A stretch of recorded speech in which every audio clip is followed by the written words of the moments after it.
job representing the horses out in these parades and just do a wonderful job. Yeah, it's the best thing to be on horses, other than watching a good horse show. That's right. Hello friends, I'm Ernie Rodine. And I'm Ed Adams. Welcome to Better Horses TV. This is going to be a very exciting show as we welcome the best trainers coming into your own TV station. Ed, we've got an unbelievable show today. We're going to start off by going to Kerry Kuhn's out in Medicine Lodge, where he's going to be really focusing on backing up. And Ernie, I'm excited about this next segment. We have the opportunity for those who want to shoot off your horse to sit down with Matthew Jobe, and he's going to show you how to fire a .45 single action revolver right off your horse. We're going out west, California, and we're going to be spending some time with Dana Hokana, who's a tremendous horseman. Bridle. And then we're going to wrap it up as Ernie Rodina and our own chef Mark Bergdahl is going to give us a great little entree, cooking up some Tri-tip. You'll love it, folks. It's prevalent out in the West Coast, but it's moving in up here towards the central United States. Tri-tip is unbelievable. So stay with us. I promise you this will be an episode you're really going to enjoy. And it's the only horse show on your local broadcast television station. So go wake up Grandma, Grandpa, and all the kids. Better Horses TV, just about ready to start.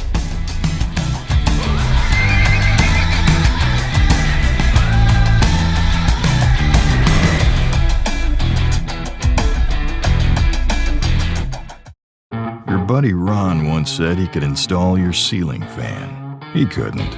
And that one time, Ron said another chili dog was a good idea? Yeah, it wasn't. So when Ron said you'd never afford a John Deere tractor, you knew better. Now, Ron does too.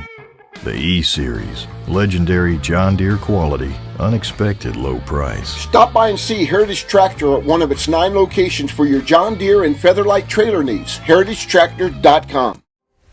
Hey folks, good to be with you once again. You know, I love the Bible and the stories that it teaches us and the lessons that it teaches us.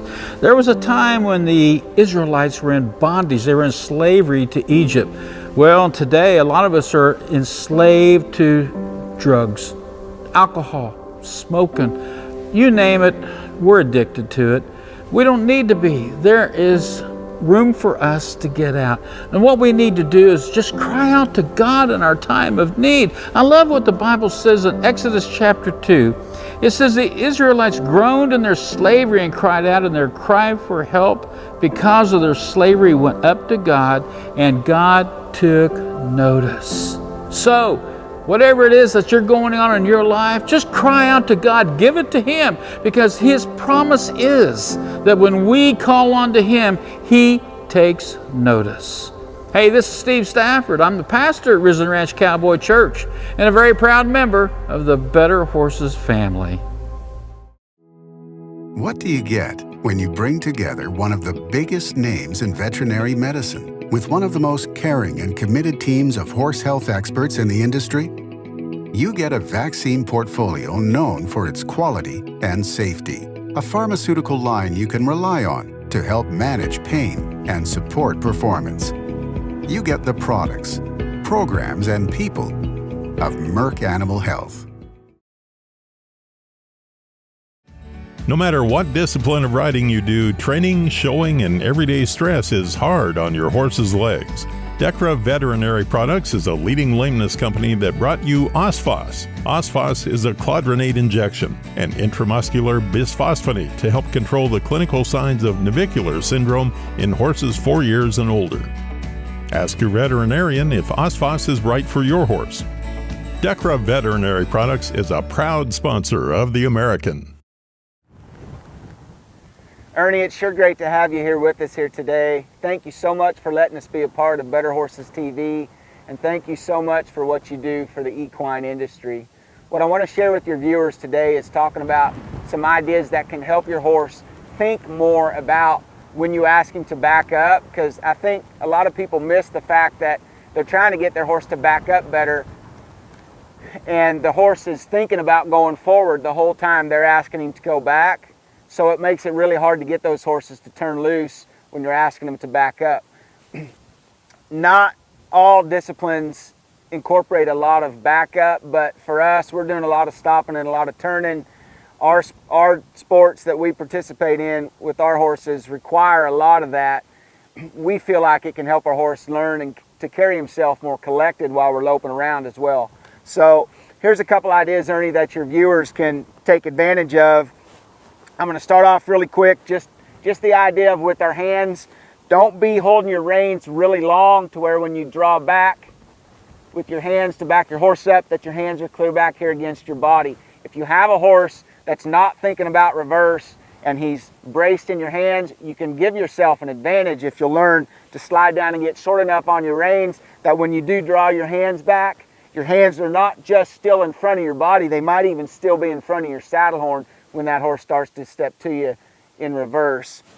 Another idea is with your legs. Now, I'm not the guy that thinks you got to lean back a ton or lean forward. I just kind of sit centered on my horse up and down. But what I want to do with my legs is make sure that I'm not using a cue that's going to confuse my horse with forward. So my leg right here, I'm going to squeeze in position 2 right here. If I drop the reins, we'll watch what my horse does. Okay, so my horse understands that that means go forward. I don't want to be using my legs in that position for reverse. What I do want to do is bring my feet slightly forward, position 1, which would be right at the back side of my back cinch, and instead of squeezing, I'm going to use some rhythm. Now, I'm going to drop my reins again, I'm going to bring my feet forward, and I'm going to add some rhythm. Now, my horse isn't backing up, but you can clearly see that that signal with my legs right there does not tell him to go forward. So now I can pick my reins up, and I can draw him back, and I can start to build that cue with my legs to help this horse understand that I want him to back up. I'll use the rhythm in my legs to bring up rhythm in his feet. Once I've got the idea of what I need to do with my legs and what I need to do with my reins, then Ernie, I want your viewers to think about this. For a horse to back up and think about backing up and stop thinking about forward, when I do ask him to back up, what I don't want to do is this. I'm going to back him up, set my hands down, and then ride him right back forward. I don't want to leave that spot, this spot right here, where I release the backup and take right off riding forward, because that's only going to get him thinking about riding forward again. So I got to learn to be patient right here. Another thing that I'll do to just build on that concept, Ernie, is instead of riding forward after I back him up once, I'm going to back him up 3 or 4 times consecutively and be patient after each one. So I'm going to draw him back. I'm going to stop. I'm going to draw him back again. I'm going to stop. I'm going to draw him back again. And I'll stop right there. So see how this horse isn't walking right off? I like to feel those horses when I back them up and they shift their weight back onto their hindquarters. I like to feel those horses keep their weight shifted back there. So when I stop right here, that horse is right here underneath me. I don't feel him shift back forward. Another thing I can add to these ideas, Ernie, when I want to leave this spot, instead of just riding off forward, I might rock him back and just ask him to turn 90 degrees or 180 degrees before I ride off forward. All that turn right there is doing is reminding him to keep his weight shifted over his hindquarters. Okay? So if I will think about the idea of being patient after each time I back him up consecutive times in a row, being patient after each one, and then possibly even turning right or left, maybe a minimum of 90 degrees before I ride off forward, you'll really help that horse develop a mindset where he's thinking about the reward of the release is when he steps back, and that'll help him stop thinking about so much forward. Ernie, I hope that's something that can help your viewers. It was a blessing having you here with us today. Thank you so much for, again, letting us be a part of your show. And if your viewers would like to learn more about what we do, our clinics, our horses for sale, our private lessons here in Medicine Lodge, they can go to kerrykuhn.com. Thanks again, Ernie. Stay tuned. We'll be right back right after these messages. No matter what discipline of riding you do, training, showing, and everyday stress is hard on your horse's legs. Decra Veterinary Products is a leading lameness company that brought you Osphos. Osphos is a clodronate injection, an intramuscular bisphosphonate to help control the clinical signs of navicular syndrome in horses 4 years and older. Ask your veterinarian if Osphos is right for your horse. Decra Veterinary Products is a proud sponsor of The American. What do you get when you bring together one of the biggest names in veterinary medicine With one of the most caring and committed teams of horse health experts in the industry, you get a vaccine portfolio known for its quality and safety. A pharmaceutical line you can rely on to help manage pain and support performance. You get the products, programs, and people of Merck Animal Health. Howdy folks, my name is Matthew Jobe and I'm owner of Seabar J Ranch in Windsor, Missouri. And today we're in Lone Jack, Missouri at Sitter Downs Arena, and we're doing a beginner's mounted shooting clinic.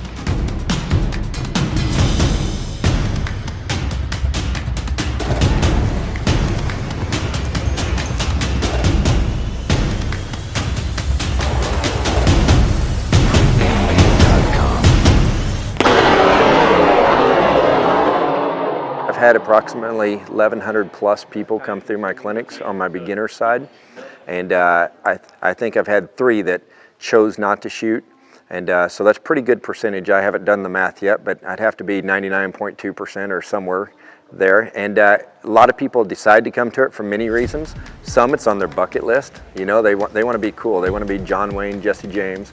They want to be able to shoot off their horse. Of course, some want to join our awesome sport of cowboy mounted shooting. And then we have some who just want to try something different. They want to bond with their horse, do something unique, special for them. So many people today are carrying firearms, whether they're concealed or open, while they're out trail riding. And they just want to make sure it's safe for them to, if they needed to use their weapon off their horse, they could. So today in our beginners clinic, we had 9 new shooters, never shot off their horse, 9 shooters left shooting off their horse. So it's a process that I've tweaked over time. But whenever they come in today, I evaluate them, kind of see where they're at, see what they need of them and their horse. And we do some groundwork. We do a lot of desensitizing. We do desensitizing where you're standing still, get your horse to stand still, but then we desensitize while you're riding your horse, because no one rides their horse standing still. And that's a big key that I believe is missed in a lot of programs. And so we get them moving on their horse, desensitized while we're moving. Play different drills, get people loosened up, play some silly little games just to lighten the people up, lighten their horses up, and get their horses in a willing frame of mind. That's all the morning session is about. And a lot of the drills we do in the morning session is based on getting our horse focused on the rider, getting them paying attention to us, willing to do whatever we ask them to do. I've been involved in many obstacle competitions like the Extreme Cowboy Racing with Craig Cameron and a few other associations. And now they use, a lot of times they use mounted shooting as one of their obstacles. So someone's going to have to shoot a balloon or shoot 2 or 3 balloons. At the AHCA World Finals, they had a pinwheel with 3 balloons on it, and it was rotating, and you had to go shoot those balloons. And so some of my customers never want to do the sport of mounted shooting, but they need to be able to shoot off their horse for such obstacle events. It's changing a lot as far as I see that there's a lot better quality of horses coming into it, and a lot more emphasis on horsemanship, and just a lot better horse experience overall. When it first began, long before me, they just grabbed whatever horse they had and they just took off with guns. And I've heard horror stories and I've heard good stories, and but it was a lot different than it is now. All right, here we go, fire in the hole. Now we're based on getting better breeding. We have stallion incentive programs, futurity programs. So in the short time I've been involved, it's grown quite a bit. My name is Shay Carriger. I'm from the Seabar CE Ranch, and this is my horse, Blue Bella. And we came for our first time ever to try cowboy mounted shooting with Matt Jobe, and it was a beginner clinic. We started from the ground up. We did some things to help our horse get relaxed and get listening, and just some really neat exercises to get them comfortable. I really appreciated, we took a foundational approach and got lots of good things built in our horse, and then we hopped on and did some shooting. So I encourage you to come to some of my clinics, and you can find information on my website, seabarj.com. You can find my Facebook page, Matthew L. Jobe, and you can call me at 660-537-9542. Thank you for watching Better Horses. Hey folks, don't go anywhere. We got more Better Horses coming to you right after this from our sponsors. Hi, I'm Randy. And I'm Paul from PFI. We would like to personally invite you to stop by PFI, home of Boot Daddies. PFI is America's Western store, covering over 50,000 square feet. Over 25,000 boots. Visit Saddle City with the largest selection of saddles and tack anywhere. A huge selection of hats at Big Spur Hat Company in PFI Town. And choose from the best brands of clothing and accessories for the entire family. PFI, located on Highway 65 at the Battlefield exit in Springfield. And I'm not kidding. Hi, I'm Donna. This is Ringo. We're with CSI Saddle Pads. I'd like to invite you to ride our new revolutionary FlexPlate saddle pad. We offer a 30-day money-back, ride it, get it dirty guarantee. And the best part of the pad is it's 100% American-made with American parts by American hands. We really like them. They contour the horse's back, help your saddle fit real good, and they work on a little flatter withered horse or on a high withered horse. Either one, we can make them fit, and horse is really comfortable under them. For more information, go to CSIPads.com. Hi, I'm Dana Hokana. I'm here with Kelly next, one of my favorite clients and friends, and her mare Lily. So we're recapping what we've learned and how we're going to finish a horse. Because everybody wants to know how you finish a horse. So this mare Lily has learned a lot, and now Kelly is putting the finishing touches on her. She keeps her at home, does it herself, and she's needing those last, that last 20%, right? And so let's just recap. Because all of these phases of her training, we're going to have to maintain and go back to and go back to and go back to. And that's part of the value of putting a good foundation on a horse. You can go back to that foundation, go back to that moment. So we start with body control. We layer the ability to take her face, take her here or there, body control. We then use our exercises that we've learned and all that body control to collect and balance her. Right? Balance her between the reins, have her lift and flow when you lope, have a frame, a headset, hit her face. We balance her and collect her. Then we refine that. Is she running off, leaving? Is she staying? Is she locking in? Is she staying in a gear? Is she being obedient?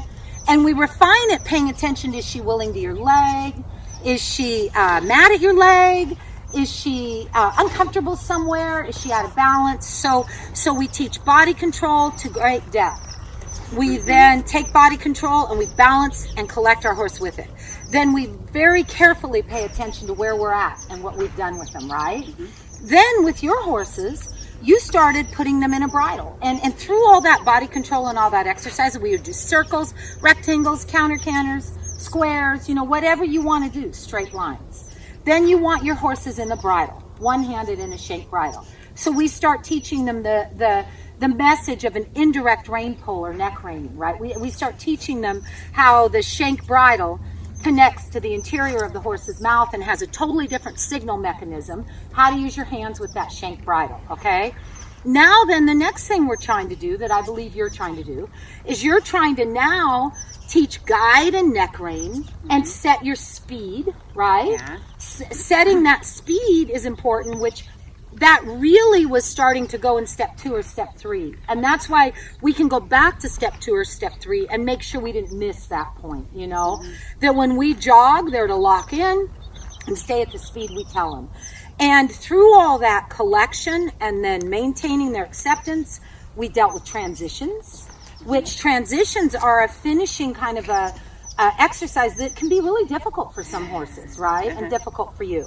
Putting in the bridle, managing transitions, riding one-handed, teaching her to guide. And now one of our last couple steps is to teach her to stay or to have self-carriage, right? That you can put your hand down and on a loose rein, she doesn't feel the need to roar off. And I think that's really where we've been at a lot. Yeah. And the step after that is also leg control. To have the leg control to where your leg control. Oh, okay. And that's something that I usually would be incorporating in there all the way. And you have them. You have acceptance to your leg. Your leg doesn't just mean go, right? Your leg can also mean move over, can mean lift, right? But on a finished show horse, on a loose rein, at our level, often we use our legs to rate them or slow them also. And that's something that you've never incorporated or started. But that's something that would really, really help you finish that workout. But those are the steps that we went through. Does that sound right? Does that make sense? Exactly. But I have a question. So I always wonder at home when I'm riding and I go to move her over, I'll use my legs, whether I use them both to collect her or I use one to move her hip.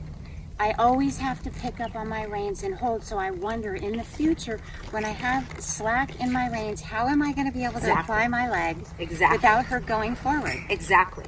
And that's maybe a piece that you training her at home, had she been trained here, I would have put on her.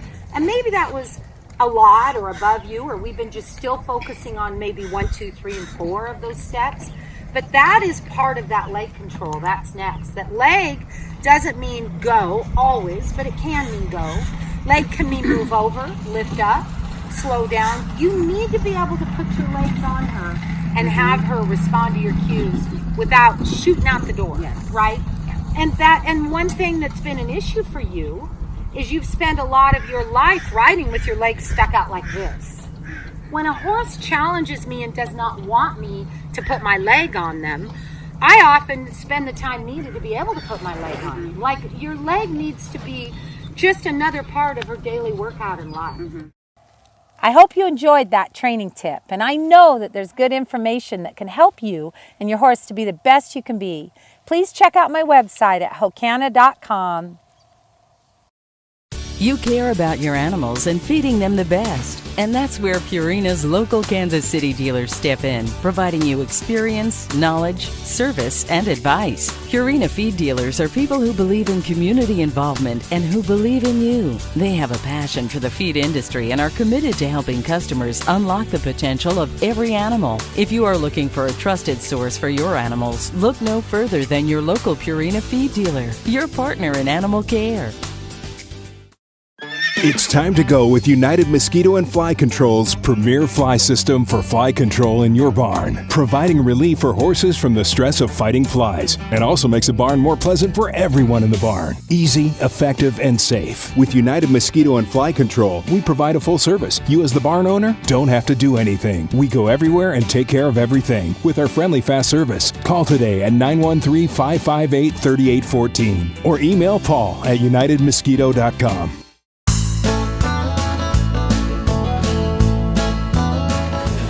Hello friends, I'm Ernie Rodina. Welcome to Better Horses TV, the Hardy Grub segment. We're here at Chef Tail March. We got a house full of people. Mark, how you doing?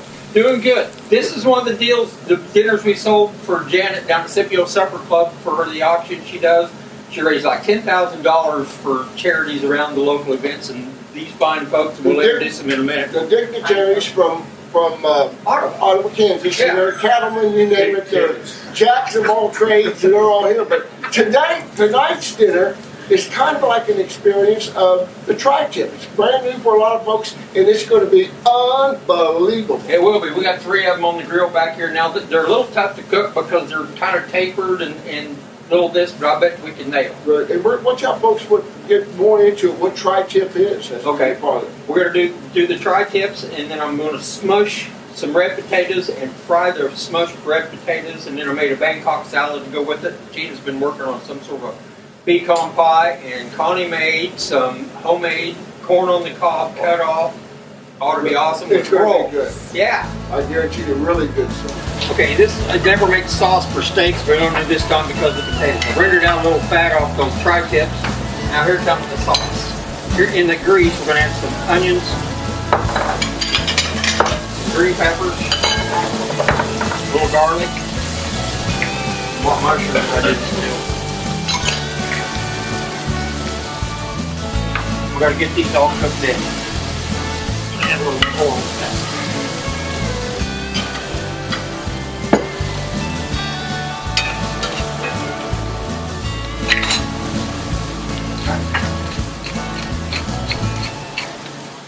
Hey, welcome back to Better Horses TV. We just finished up an unbelievable Hardy Grub, Mark. I think it's one of the best ones you've done. It turned out pretty good, about how I anticipated. It's all about tri-tip. What is tri-tip? Tri-tip is the center cut out of a sirloin. You know, usually cut a sirloin, there's about 3 different muscles there. Well, this is that really good one right in the middle, and they trim it out, and that's the tri-tip. It was as good as any steak I've ever had. Great. And how about Connie's corn? Oh, my goodness. I don't know what she does to it, but I'm going to grow some more corn this year so I can get some more of it. I know that. While we're on a roll, what about Tina's pecan pie. She's allergic to nuts, so she couldn't even eat the thing, but it's really good. I'll have to Really tell good. her. We had a great group here tonight from Ottawa, Kansas, and it was really a great fun group. And I'm here with the captain of the deal, and Rod.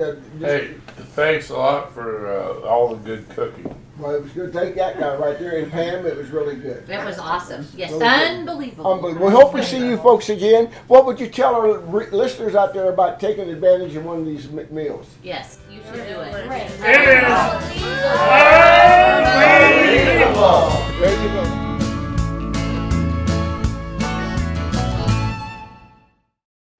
Hey guys, I'm Joshua Rushing with Shoe and Our Horsemanship. Great to have you here at Better Horses. Got a couple tips for you this week as we get ready to start taking on our riding seasons, our competition season, or trail riding, or whatever you're doing. I know if you're like me, it's been a cold couple weeks and I've been kind of eager to get out there on that road and get to riding. So I want to encourage you guys, now is a good time to start checking your tack, right? We've got cinches and latigos and pads and things that really need to be evaluated as we move into our new season, and make sure this equipment is up to date, safe, and ready to go. It's one of those things that, man, nothing gets me motivated like a new piece of equipment or a new pad or a new cinch to go ride with, right? Also, knowledge is so important, right? I'm headed down next week to go ride at Right Lead Ranch with Fred Brashire and Darcy Lynn, a couple mentors of mine that I really appreciate. They help me with my performance maneuvers and some of the things that I want to get better at myself.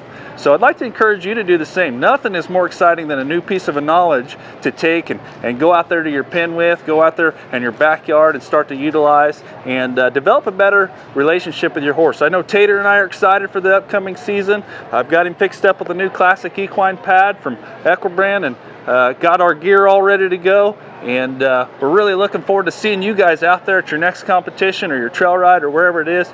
Come see us. Again, I'm Joshua Rushing with Shoe and Our Horsemanship. Thanks for being with us at Better Horses.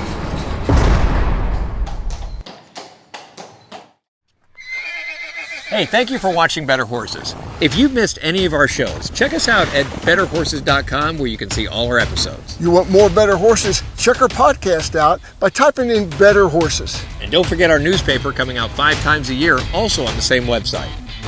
You're going to love it.